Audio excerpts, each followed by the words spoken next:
Number 10. Symbiote Spider-Man. Obviously we have to start off this list with a classic. Introduced in 1989's What If Volume 2 Number 4, we're given a glimpse into the life of Earth 1089's Peter Parker after his suit bonded with the Venom symbiote.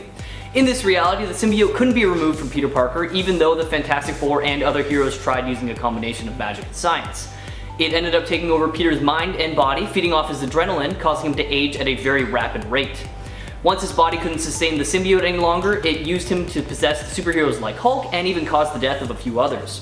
Free from the symbiote's control, it's then revealed that Peter Parker has now aged to 85 with not a whole lot of time left. He was later found dead by Mr. Fantastic, surrounded by research on how to kill the symbiote that he was once bonded to. Although it was out of his control, Symbiote Spider-Man was considered even worse than Venom, one of the most sadistic villains in the Marvel Universe, and unfortunately he never really got that redemption. Number 9. Peter Parker, Earth 9591. Now we're all familiar with the origin story of Peter Parker, spider bite leads to powers, leads to the birth of the friendly neighborhood Spider-Man, but have you ever wondered what it would look like if things took a bit of a different turn after that spider bite? Well, wonder no longer, because in 1995's Ruin Number 2, we're actually introduced to a different Peter Parker who isn't so lucky. After being bitten by the radioactive spider, Peter develops a total of 0 powers and is instead infected with a mutant virus that ultimately leads to his death. This Earth never gets the chance to meet the hero Spider-Man, and instead they're given a rash and scar-covered Peter Parker who was forced to live the remainder of his life in quarantine so he wouldn't infect anyone else. I always wondered what would happen realistically after that spider bite, but man, I really didn't think it would be that dark. Number 8. Ghost Spider. Now, this is one of my favorite costumes in the Spider-Man PS4 game, so I had to add it to the list. On Earth 11,638, Peter's Uncle Ben wasn't ever murdered and actually helped him hone his skills as the Amazing Spider.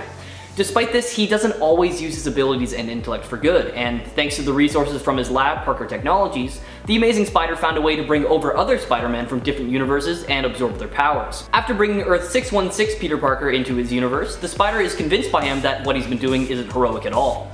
Then, when Ben is about to absorb Earth 616 Peter's powers, we see the Spider stand in the way and instead had his powers absorbed, putting his body into a comatose state and trapping his spirit in hell. Following the Sorcerer Supreme's fight with the Infernal Hulk, we see Peter given a second chance at life after he was infused with the spirits and powers of the Repentant Damned. Now possessing powers similar to Ghost Rider along with his Spidey powers, he awakes from his coma as the Ghost Spider and uses his second chance to correct some of the mistakes he's made already. Check him out in his first appearance in 2011's Amazing Spider-Man Annual Number 38. Number 7. Superior Spider-Man. Following an insane life that deserves a read if you're not familiar with it already, Otto Octavius transplanted his mind into the body of Peter Parker, leaving Peter in his body. Still retaining Peter's memories, he was able to trick all of Peter's loved ones into thinking nothing was wrong. Otto believed that he could be a better Spider-Man and, following the death of Peter Parker, took up the role as the Superior Spider-Man, upgrading the spider suit to better fit his needs. Many battles ensued, and then it's revealed along the way that Peter's consciousness still lived on inside his body, and after the Goblin King kidnapped Anna Maria, Otto's love interest while in Peter's body, Otto begins to hesitate to save others as he has a chance to save her and doubts he can save everyone without having time to plan. Peter's consciousness pushes him to save the child who is also in danger at the same time, and Otto realizes that Peter is more deserving of the role of Spider-Man and completely erases his consciousness so that Peter can take control of his body once more and save everyone. He sacrificed himself for the girl he loved and the man he hated for the greater good, and that just goes to show you that even if you start off as a villain, you can change and become a hero. Now, there's a lot more to the story that I had to gloss over or skip, so I highly recommend you check out the story for yourself, starting with The Amazing Spider-Man number 697. Number 6. Doppelganger. The evil, pretty much mindless duplicate of Spider-Man from Earth 616, this version of Spider-Man was created by Magus during the Infinity War. Although he was killed during the Infinity War, this 6-armed Spidey clone was later revived by the Demogoblin, becoming its pet for a while. Doppelganger appears a few more times after the aftermath of the Infinity War, teaming up with Carnage, Shriek, Carrion, and the Demogoblin during the infamous Maximum Carnage killing spree, and then is later seen as part of the Spider Army to help defeat Morlun and the other Inheritors. Unfortunately for him, after many adventures, the Doppelganger was eventually captured and imprisoned in the rebuilt Ravencroft. Possessing many of the same powers as the original Spider-Man, what really sets Doppelganger apart is his raw strength. Being able to lift up to 25 tons as opposed to the normal 10 that most other Spider heroes can lift. Why not check him out for yourself in Infinity War number 1. Number 5. Pestilence. In 2005's Cable and Deadpool number 15, we see Deadpool dropped in Earth 5701, while on a search for Cable where the supervillain Apocalypse has conquered New York and then changed 4 superheroes into his horsemen, one being the Spider-Man of this world. Alongside Famine, who's the Blob, Death, who is Archangel, and an alternate Cable known as War. They all serve under Apocalypse and aim to protect him at all costs. Now, known as Pestilence, this four-armed and four-legged version of Spider-Man is not one you want to get close to, especially when you learn about his poisonous fangs and his hunger for human bones. Check him out for yourself and let me know what you think in the comments below. Number 4. The Other. In the 2005-2006 storyline of the same title, we see Spider-Man begin a transformation to his wild side. Peter began having these strange symptoms and dreams of Uncle Ben and spiders. Thinking he might be dying, Peter threw himself more and more into his crime fighting, especially against the scientific vampire known as Morlun, as Morlun wreaked havoc by beating Spider-Man so badly that he ended up in the hospital, and also by smacking Mary Jane around. Peter got to the point where he just couldn't take it anymore and reached his limits. In 2006 Friendly Neighborhood Spider-Man number 3, we see Spider-Man pin Morlun down and kill him with a bite to the head. After what we all assume was Peter's death, we see Peter erupt from a cocoon with new powers and a newfound dedication to embracing his spider side that he refers to as the Other. Even though he embraced his dark side for a while, he does eventually come back to his senses and becomes the Friendly Neighborhood Spider-Man once more. Number 3. Patton Parnell. Definitely one of the scariest looking Spider-Men, Patton Parnell has been described as a sociopathic version of Spider-Man who made the exact opposite decisions that Peter had. Growing up with an abusive uncle, Uncle Ted, Parnell was always a bit of a weird one as he found joy in experimenting on animals and perversely spying on his next door neighbor Sarah Jane. Like other Spider-Men, Patton was bit by a spider, however, his body's reaction to it was a little bit different.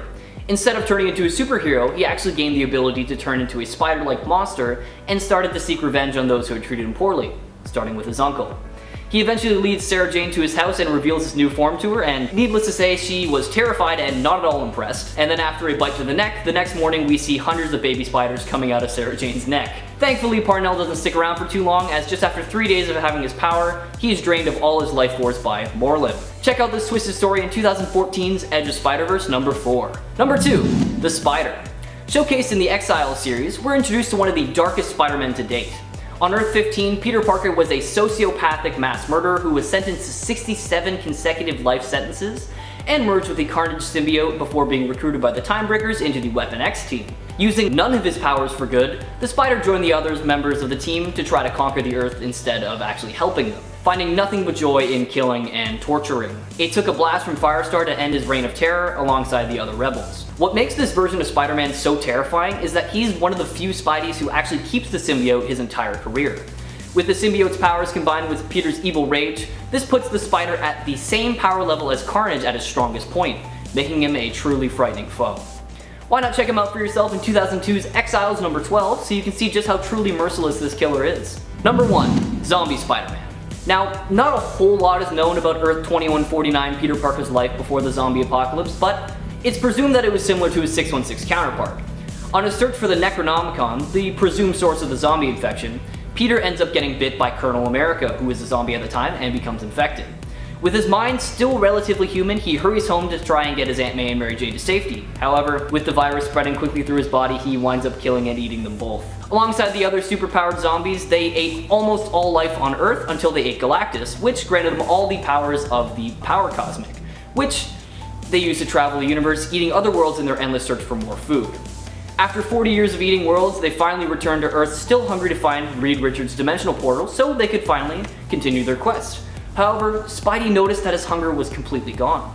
Regaining his sense of justice, Spidey alongside some other good zombies found themselves locked in a battle with the other zombie heroes, trying their very hardest to convince them that their hunger was also gone and they could become heroes once again. Now, there is a whole lot more to the story of Spider-Man, and I could honestly talk about it for hours. This entire zombie universe is amazing. So if you're interested in hearing the rest of the Spidey's redemption story, why not let me know in the comments below and maybe we'll dedicate an entire video to it. If you want to read the story for yourself, why not check it out in Ultimate Fantastic Four number 22 and Marvel Zombies vs. Army of Darkness number 1. Coming in at number 10, we have Spider-Wolf. Now, not a whole lot is known about this version of Spider-Man or his origin other than that he hails from Earth 13,989, a universe that is a little bit more gothic and assumed to be home to a number of werewolves. Now, the Spider-Man of this universe is no exception, but you probably already guessed that based off of his appearance alone. Going by the name Spider-Wolf, he has all the normal powers you would normally associate with Spider-Man combined with the strength and the speed of a werewolf, which, as one can imagine, would make him incredibly powerful and a little bit scary to be around. Realizing this, the villain villain Karn sought out to defeat Spider-Wolf before he was recruited by the heroes of the Spider-Verse, as he could have been one of the Spider Army's most powerful allies. Karn is successful in taking him out for good before moving on to the other Spider-Folk in hopes of outsmarting the Spider Army. Created by Dan Slott, this is unfortunately all we know about this version of Spider-Man. Maybe we'll see him again in the future, who knows, but why not check him out for yourself in their first and last appearance in 2015's Amazing Spider-Man Volume 3, number 11. Number 9, we have Man-Spider. Now there have been multiple iterations of Man-Spider throughout the years, such as the one that appeared in 1982's Marvel Fanfare number 1, when Spider-Man was exposed to a machine that turned people into primitive monsters, making him the Man-Spider, or in 1971's The Amazing Spider-Man number 100, when Peter tried to cure himself of his powers, but instead mutated them further, giving him 6 arms. I want to focus on Peter Parker, who is Earth's 6078, because although his story isn't dark full of murder, it is dark as in he loses what makes him the lovable hero. Now in this iteration, Peter gains his powers in a similar manner to ours, but Aunt May dies in an accident instead of Uncle Ben. This, for some reason, leads Peter to reveal his powers to his uncle, asking him to be his showbiz manager. And needless to say, like many talented folk, Peter ended up getting a very big head and started neglecting his duties as a hero, showing off his powers for fame and profit instead, while other heroes took care of the villains. Now this caused some serious strain on his relationship with Uncle Ben, and it eventually got to the point where they stopped talking, and Peter just sends him money now out of habit to feel less guilt. Check out the sad excuse of a Spider-Man in his first appearance in 2006's Friendly Neighborhood Spider-Man number 8. Number 8, the Imperfect Spider-Man. Coming to us from the critical flop Marvel Nemesis Rise of the Imperfects, we have Earth's 50,701's Peter Parker, and from what we see, he is basically Earth's 616 Peter Parker with a bit of a darker twist. Now if you're not familiar with the plot of this video game from 2005, that is absolutely okay. You did not miss very much, and it was not a good game at all. In the story mode, we see Spider-Man, the Thing, Wolverine, and Elektra captured and injected with a drug developed by an alien scientist that corrupted them and turned them into bloodthirsty killers. The now brutally violent and eager to fight heroes face off against each other in a Coliseum type battle. Thankfully, it didn't last long before Spider-Man was able to fight the drug and escape, leading the fight against a group called the Imperfects that had been infected with the same drug. Now, obviously they come out on top because it would make for a pretty terrible story if they didn't. Although this game was a massive flop, it did spin off into a very interesting series called Marvel Nemesis The Imperfects, and within 6 issues they did a better job of explaining exactly what happened in that universe. So if you're curious, check out this limited run for yourself, or honestly, if you're a fan of bad video games and you still have a GameCube lying around, maybe try and find the game. Number 7, Spider-CYBORG. On the apocalyptic Earth 2818, operating in the year 2099 AD, we have a slightly darker version of Peter Parker who, alongside his spider abilities, gains some cybernetic enhancements as well. Equipped with cybernetics covering most of his body, giving him stronger legs, metallic claws, enhanced vision, and even a sonic cannon for an arm, this Spider-Man does not come to play. Essentially, Spider-CYBORG was the perfect combination of Marvel Spider-Man and DC Cyborg, making him into one of the most powerful heroes in the Spider-Verse. Now, unfortunately, like many of the other strong alternate Spider-Men, Spider-CYBORG was immediately targeted by the villain Karn due to the threat that he posed. However, the superior Spider-Man appeared just in the nick of time and defeated the villain. Joining forces with the superior Spider Army, Spider-CYBORG attempts to defeat Karn alongside the other Spider heroes, but is eventually destroyed by Deimos when the Inheritors invaded their home base on Earth 928. Now that's all we know about this Peter Parker, which is kind of disappointing because he definitely has a badass backstory, otherwise he wouldn't have so many cybernetic enhancements. If you know anything more about this character, well, let me know in the comments below, but in the meantime, why not check out his first appearance in 2014 Superior Spider-Man number 33. Number 6, Spider-CIDE. Believing himself to be the real Peter Parker, this Spidey clone was specifically engineered by the Jackal to kill the real Peter Parker, Ben, Kane, and Mary Jane. As a clone, he possesses many of the same abilities the real Peter has, such as superhuman strength, speed, and wall crawling, and spider senses, but what really sets him apart is his complete control over his molecular structure. With this ability, Spider-CIDE is able to extend his limbs, shapeshift, control the density of his body, and so much more. He actually uses this to simulate the artificial webbing used by Spider-Man by turning parts of himself into semi-liquid and just flicking it around. Adopting the name Spider-CIDE after the Jackal jokingly said that this Peter would commit mass Spider-CIDE for him, he actually followed through and once released a toxin in the air that killed 2,600 300 people across the state of Pennsylvania. Later, Guire removes his clone degeneration factor after he betrays the Jackal, and good thing he does because that kept him alive for a little bit longer until he eventually fell off the roof of the Daily Bugle and was put in a stasis chamber, preventing him from ever being a threat again. First appearing all the way back in 1995 as SPIDER-CYBORG in New Warriors number 61. Check out this clone's short run as part of the Spider family for yourself.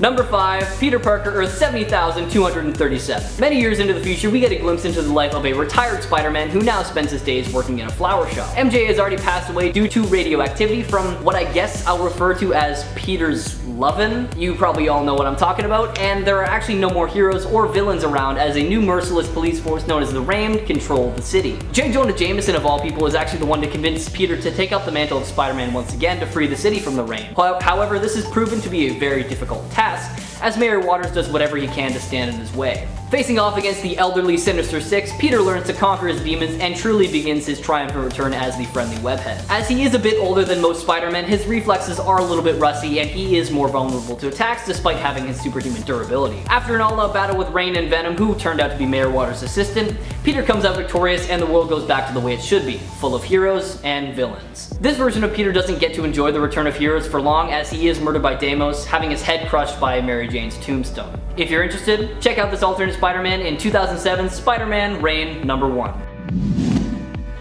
Number 4, WEB-SLINGER. Originating from Earth, spelled E-U-R-T-H, there was once a young boy who was fascinated by spiders, and as a young man, he dared the journey into the mysterious Web Wood, a place filled with mysterious beings, to meet the mysterious Widow of the Web because he really just wanted to know more about spiders.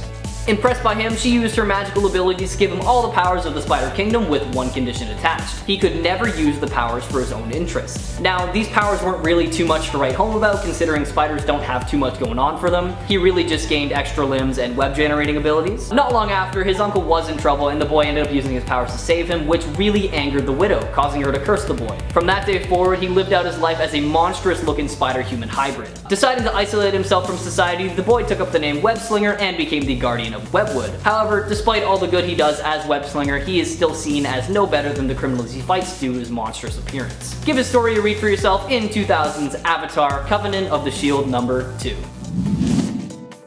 Number 3, we have Spider-Man Noir.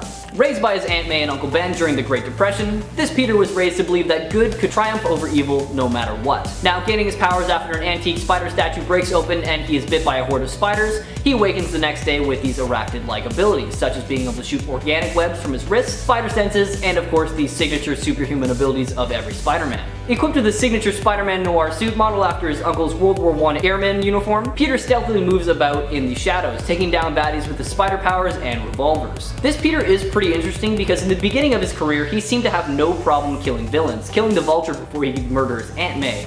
But later on he seemed to grow conscious and instead relied more on his powers than on his firepower. As a member of the Superior Spider Army, we saw him stationed on Earth 928, and he was a fairly key member of the war until he was very badly injured by Bricks and Bora, and had to kinda sit the rest of it out and do whatever he could from behind the scenes. Outside of that storyline, we have seen him fight the likes of his Earth's Norman Osborn and the Chameleon, and we even got to see him in the animated movie Spider-Man Into the Spider-Verse, where he was voiced by Nicolas Cage. Now, if you're wondering why I included him on this list today since he doesn't really have a dark attitude to the world, here's why. My reasoning is because he literally grew up during the Great Depression, one of the darkest times in human history, and had to deal with some pretty dark subject matter while fighting the urge to succumb to it. So, I highly recommend you check out Spider-Man Noir for yourself in his first appearance in 2009's Spider-Man Noir number 1.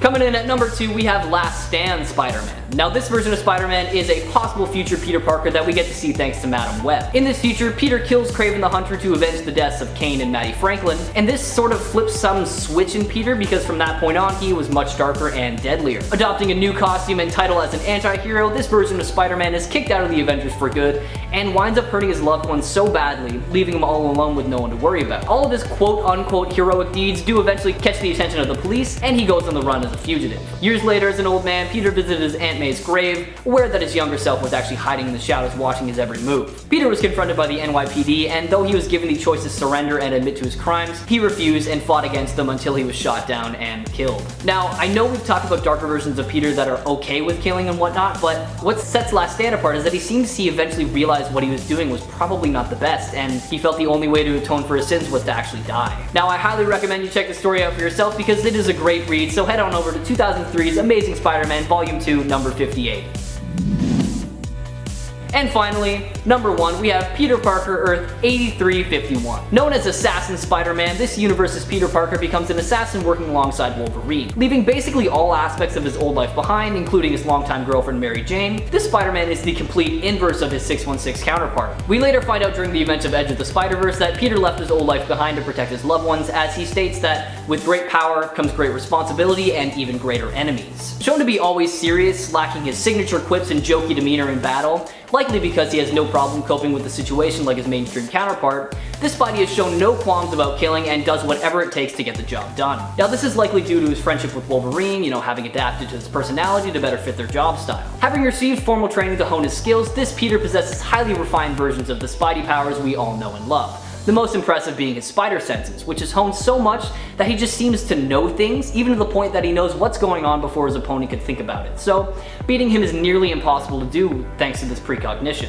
He's also a master at hand-to-hand combat, able to defeat Black Widow with ease, and a master marksman, able to use any gun he gets his hands on. Added as a member of the Superior Spider-Man's Superior Spider Army, he alongside the other Spider-Men of the multiverse take on Karn. However, he is unfortunately defeated by the likes of Deimos' clone. Appearing for the first time in 2008's What If Spider-Man vs. Wolverine number 1, why not check this cold webhead out for yourself?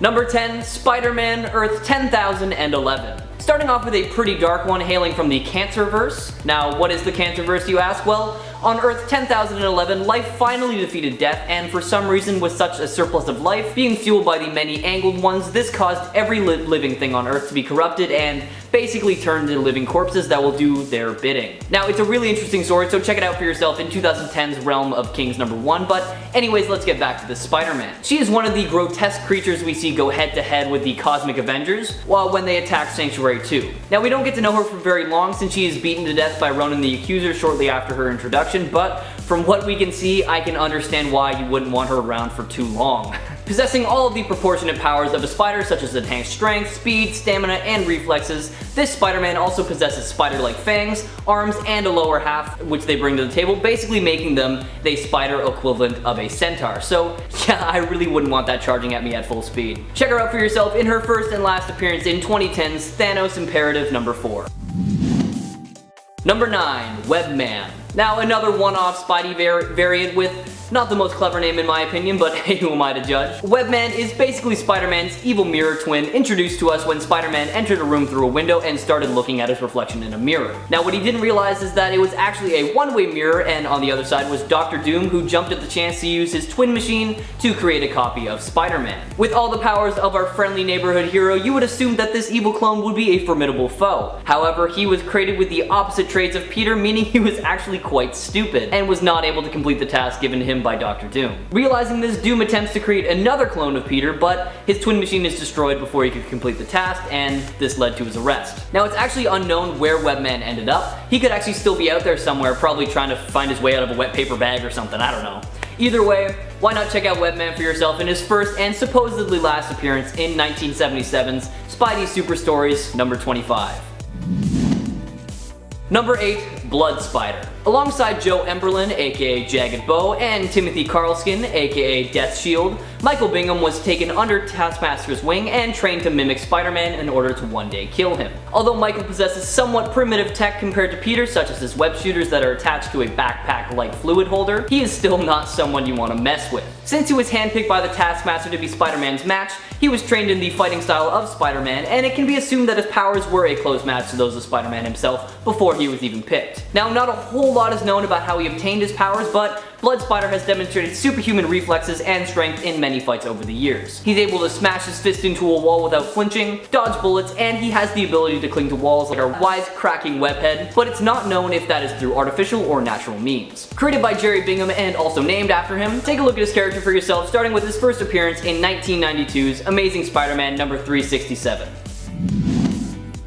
Number 7. Scarlet Spider. The Jackal's first attempt at cloning Peter Parker, Kane Parker was initially thought to be a success, but later degenerated and became mentally unstable. Discarded by the Jackal but allowed to live, Kane left and soon realized that his degeneration had actually amplified his powers and made him stronger than Peter. Able to lift up to approximately 60 tons, Kane also outclasses Peter with his super speed, stamina, and Mark of Kane, which is an ability he has that allows him to severely burn someone through skin-to-skin contact. Kane's major introduction into the Spidey world was during the Clone Saga, where he was tricked into believing the real Peter Parker was actually the clone, and he was determined to eliminate Ben Reilly, the actual clone, so his quote-unquote clone could live the life he wasn't able to have thanks to the degeneration of his body and mind. Now that's all I'm going to say about the storyline, because he does have to do some pretty twisted things, and I genuinely think you guys should all read it for yourselves. Since then, Kane has toned down his evil intentions and has used his powers for good, going as far as dying during the fight with Deimos as a member of the Spider Army, but that didn't last for too long because he does eventually come back to life. Now obviously there is so much more I could talk about when it comes to this character. He is such a great one and there are so many layers to him. It was so difficult to condense it all down. So if you want to know more, let me know in the comments below and maybe we'll dedicate an entire video to Kane Parker. But for now though, check him out in his first appearance in 1994's Web of Spider-Man number 119. Number 6. Spider-Carnage. Just so you all know, I'm going to be talking about the Spider-Carnage that we see in 1998's Spider-Wars arc in the Spider-Man animated series. Ben Reilly, also known as Scarlet Spider, but not to be confused with Kane Parker, was a successfully cloned Spider-Man created by Miles Warren. Hating that there was a double of him out there, Ben bonded with the Carnage symbiote, creating the terrifying and powerful creature known as Spider-Carnage. With all the powers and abilities of both Spider-Man and Carnage, Ben devastated New York and intended to wipe out pretty much all of reality, but thankfully he was somewhat stopped by the Spider-Man of different realities. Traveling to another dimension to try and unfold his plan there, he gains the support of that world's Kingpin, but is eventually attacked by one of the various Spider-Men once again. Our friendly Spidey realizes, somehow, that Ben is not truly evil, he's just confused and hurt since both his Aunt May and Uncle Ben are gone. So, he enlists the help of Earth's 31,198's Uncle Ben, who is able to appeal to the Peter within and calm down the beast. This unfortunately was not enough to unbind him from the symbiote though, and Ben Reilly decided to jump into an unbalanced portal, ultimately vaporizing both him and the symbiote. Now, even though this is an older storyline from the show, I highly recommend you check it out for yourself because it still holds up, trust me. So, check out Season 5, Episode 12 and 13 of Spider-Man the Animated Series.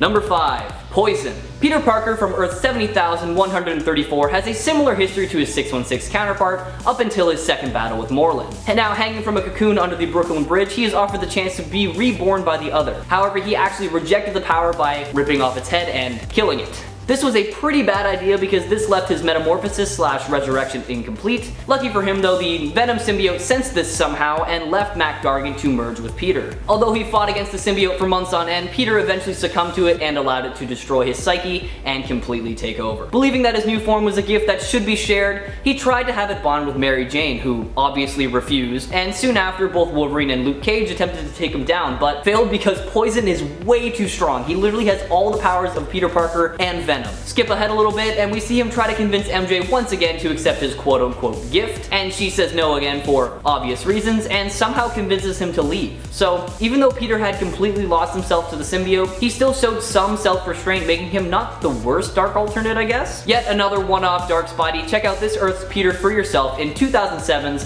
What If Spider-Man the Other number 1. Number 4. Spiders-Man. Yep, you heard me right. Spiders-Man. Once a promising young student at Horizon University, Peter of Earth 11,580 gained his powers after he fell into a massive colony of genetically altered spiders. Assumed to be dead because it looked like the spiders completely devoured him, in reality the spiders had actually just absorbed his consciousness and started to act as a single hive mind, dubbing itself Spiders-Man. The name kind of makes sense now, right? Yeah. This Peter played a decent role in the Spider-Geddon storyline, as both he and Spider-Norman are recruited into the Superior Spider Army and both decide to eventually leave the group. They end up being teleported to the Web of Life and Destiny, and while Spiders-Man is feasting on Carnes' corpse, Norman decides to destroy the web, but not before Spiders-Man sends a bunch of his spiders across the multiverse to spy on all the other Spideys out there. With powers similar to Carl King, aka the Thousand, this creepy crawly alternate Spider-Man is not one that I would want to go toe-to-toe with. Having first appeared in 2019 Spider-Geddon number 3, why not check him out for yourself and let me know what you think of him in the comments below. Number 3, we have Masked Marvel. In 2018's What If the Punisher #1, we are given a glimpse of what it would be like if Peter Parker was Spider-Man, but also the Punisher. Peter of this Earth, or 71,928, has a pretty much identical origin story to his 616 counterpart, until he decided to kill the burglar that killed his Uncle Ben rather than leave his fate in the hands of the police. From that point on, he decided that as Spider-Man, he would do anything necessary when it came to fighting crime, even keeping the gun that killed his Uncle Ben on him at all times as a reminder of what had been taken from him and what he had to do to keep everyone in his life safe. With all the same powers of our familiar 616 webhead, this Spidey fights crime under the name of the Masked Marvel. Although he tried to avoid using the gun at all costs, this Peter had no issue pulling it out and killing someone if it was for the greater good. An excellent example of this is when the Sinister Six kidnapped his Aunt May and Betty Brant, and he had no other choice but to engineer weapons specifically designed to take out each member of the Six. Now eventually Peter meets Gwen Stacy and falls in love, and she ends up getting kidnapped by the Green Goblin, which once again forces him to create a weapon specifically designed to kill the villain. After this though, he actually retires his suit, reveals his identity to Gwen, and they get married and live a very peaceful life together. Kind of a nice way to end, don't you think? Why not give his story a read for yourself and let me know what you think. Number 2, Brian Kornfield. Born and raised in New York City of Earth 616, Brian Kornfield was a huge Spider-Man fan and wanted nothing more than to get in contact with him. However, after his mother was mugged and killed, his motives changed and he wanted revenge on not only the killer, but Spider-Man for not saving her. After coming in contact with Dwarf, he was granted powers similar to Spider-Man and became Spider-X. What sets him apart from our regular old Spider-Man is that Brian is not very easy on the eyes, as he possesses 4 extra spider-like limbs coming out of his waist and upper back. And he also has razor-sharp fangs capable of tearing someone to shreds. After hunting down and killing his mother's killer, he began taking out as many criminals as possible because he truly believed he was created to bring justice to the world. Fast forward a little bit and we see Spider-X fighting his last battle against the mutant Paralyzer, who was trying to recreate Zax, and he ended up succeeding. In the fight against Zax, all the heroes present came together and defeated the giant electrical being, but the explosion actually killed both Paralyzer and Spider-X, and unfortunately, we haven't seen either of them again since. Check out Brian Kornfield for yourself in his first and last appearance as Spider-X in 1993's Midnight Suns Unlimited number 3. And number 1, ARACHKNIGHT. In the Warp World storyline that follows the life of Peter Parker, who lives in a pocket dimension where history was rewritten, we see Peter's Aunt May and Uncle Ben get murdered by the Goblin by night on their way back from the American Museum of Natural History. Critically injured, Peter gets bitten by a mystical spider and is linked to the totem energy of ancient spiders, granting him his signature Spidey powers and saving his life. However, there was a drawback. This connection shattered his mind into 4 separate personalities, and although he fought against them for most of his early life, he eventually learned to listen to them and allowed them to come through whenever they were needed. These personalities are known as the Arachnid, who is the dominant aspect of ARACHKNIGHT and is the most athletic persona, the Knight, who serves as Peter's aggressive side and is what keeps his crime-fighting side motivated, CEO Peter, who serves as the confident CEO of Parker Industries, and Science Peter, who is a working scientist with a strong passion for technology. Fighting crime as a member of the Defenders alongside Soldier Supreme, Iron Hammer, and Weapon Hex, ARACHKNIGHT is a true hero through and through despite going through a decent amount of hardships. Give this story a read for yourself and check out ARACHKNIGHT's first appearance in 2018's Infinity Wars number 3. Number 10, Savage Spider-Man. This Spider-Man hails from Savage Land. When he was just a child, he and his parents flew over Savage Land when their plane exploded. Although his parents were killed, young Peter Parker survived. He landed in a nest of giant spiders who raised him as their own, building up his immunity to their spider venom by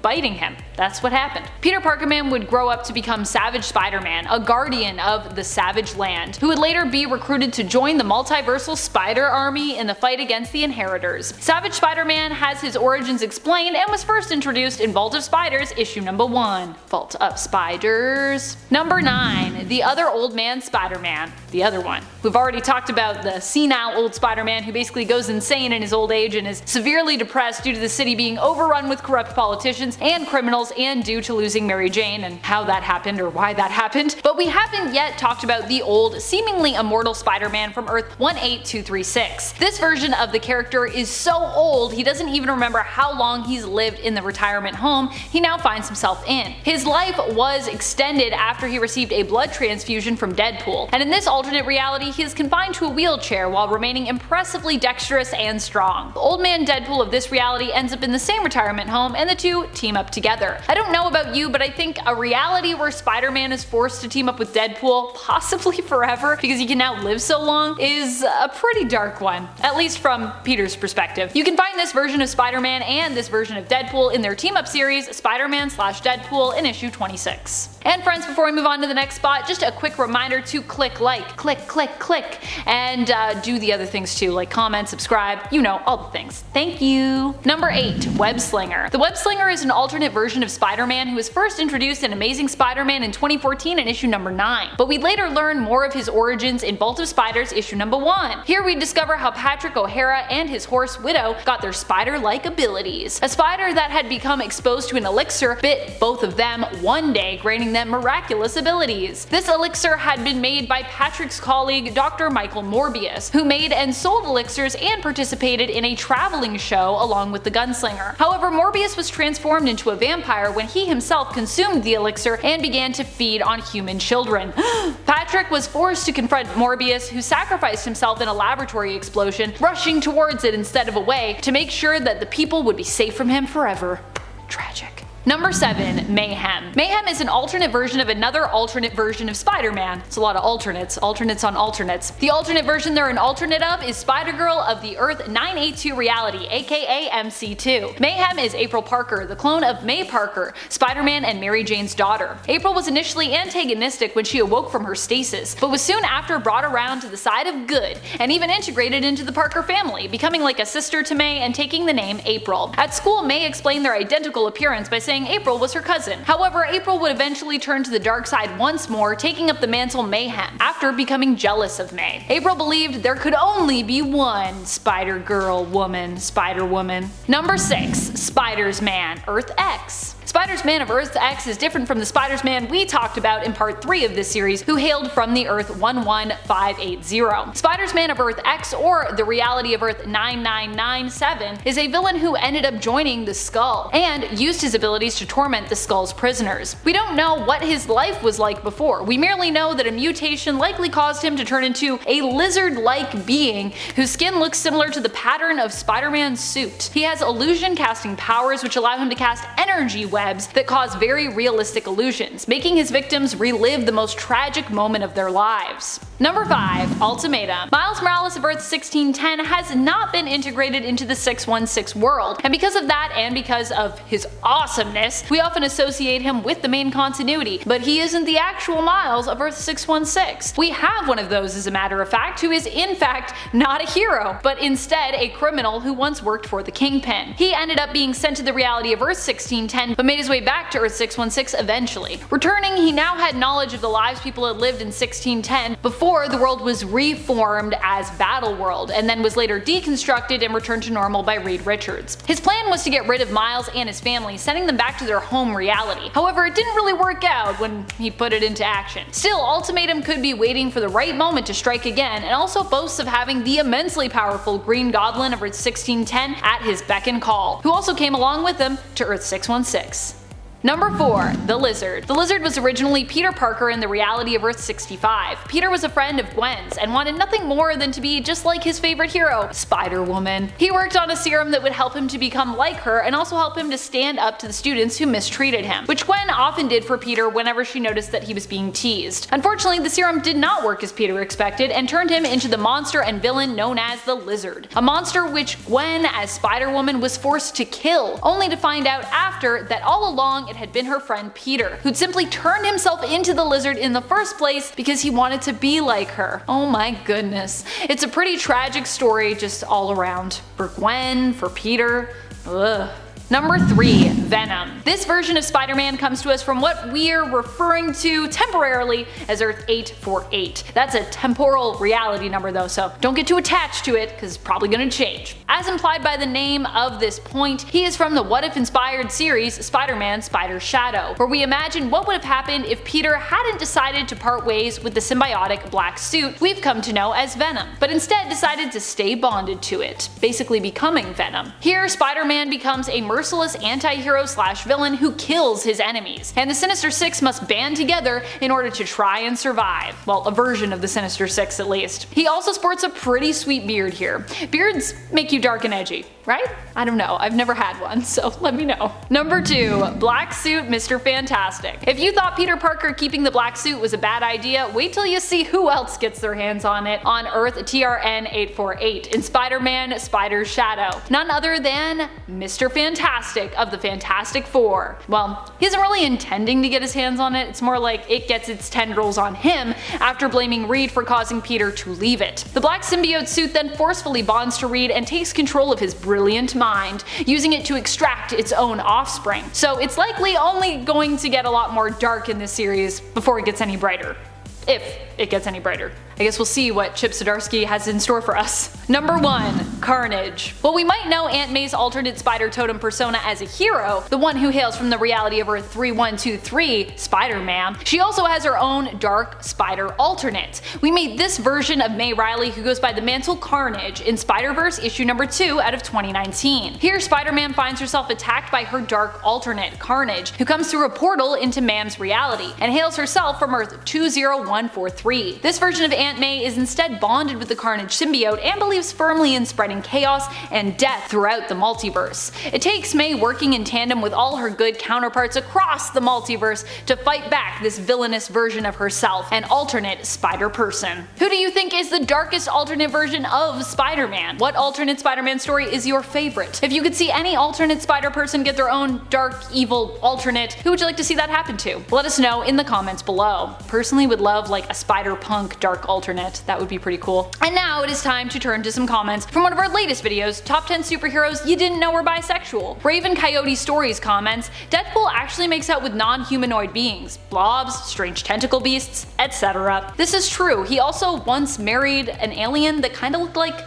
a hippo, I want to say? I don't know if that's offensive to that alien, me describing them that way, but they did kinda look like a hippo, so yeah. Sunstar responds, great job on the list, Amanda. I wasn't aware of Catman's orientation or of Huntress's maybe flirtation. I know, those are both two really cool things. I also learned about Catman's orientation through researching that one, and yeah, Huntress I've always been suspicious of. Danny PJR asks, who really didn't know Loki was bi? Come on people, it's clear that the biggest love of his life is himself. I mean, that is a good point, Danny, but I just felt like I had to mention it because it came up in the Loki series and there were a lot of people that were shocked, possibly people who maybe haven't read some of the comics or just aren't as familiar with Norse mythology, but yeah, there are people that are surprised. So, and that's fine. You can be surprised if you want, or you cannot be surprised. I'm fine with it either way.